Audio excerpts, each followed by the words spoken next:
इस पूरे प्रोजेक्ट में मैं आपको बताता चलूं कि कहीं पे भी हुकूमत की तरफ से कोई अपनी गवर्नमेंट की तरफ से कोई कोताही या खुदा ना खास्ता कोई बदनीयती या कोई सुस्त रवि नहीं थी। आपको पता है कि हमेशा हमने कोशिश की कि ये प्रोजेक्ट टाइम पर जिस रहा है वो कंप्लीट हो, लेकिन क्योंकि ये शहर है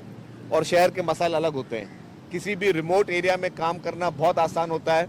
क्योंकि आप रिमोट एरिया में आज भी मुझे कोई बोल दीजिए कि आप थर पार्कर में कोई सड़क बनानी है तो शायद हम इससे बहुत कम अरसे में जो है वहाँ पे 200 किलोमीटर 300 किलोमीटर की सड़क हम बना लें। कोई बड़ी बात नहीं, एक साल में 300 किलोमीटर की सड़क थर पार्कर में बन सकती है, किसी रिमोट एरिया में बन सकती है। लेकिन ये जो शहर है और ये शहर का हब है,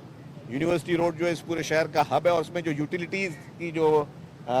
उनको जो ट्रांसफ़र करना था उनकी शिफ्टिंग थी। ये एक बहुत बड़ा चैलेंज जो यूटिलिटीज़ का वो हमारे लिए बना हुआ था, और उसमें मुख्तलिफ वफा की इदारे भी थे। सुई गैस, अभी भी सुई गैस के इशू चल रहे हैं, इसी तरीके से के इलेक्ट्रिक के इशूज़ थे। तो बाकी क्योंकि जो शहर के इलाके में आप ये नहीं कर सकते कि ओवर द नाइट आप पानी सबका बंद कर दें,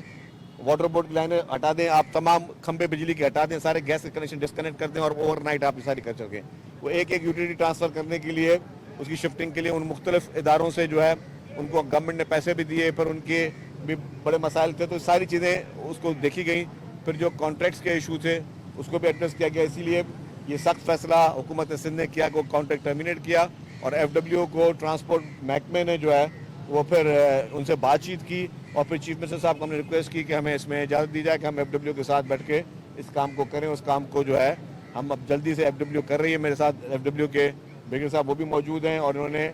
इस पूरे प्रोजेक्ट में बहुत मेहनत कर रहे हैं, दिन रात उनकी सब पूरी मशीनरी लगी हुई, जैसे जैसे उनको चाल मिल रही है वो जो है वो उस पर काम चल रहा है।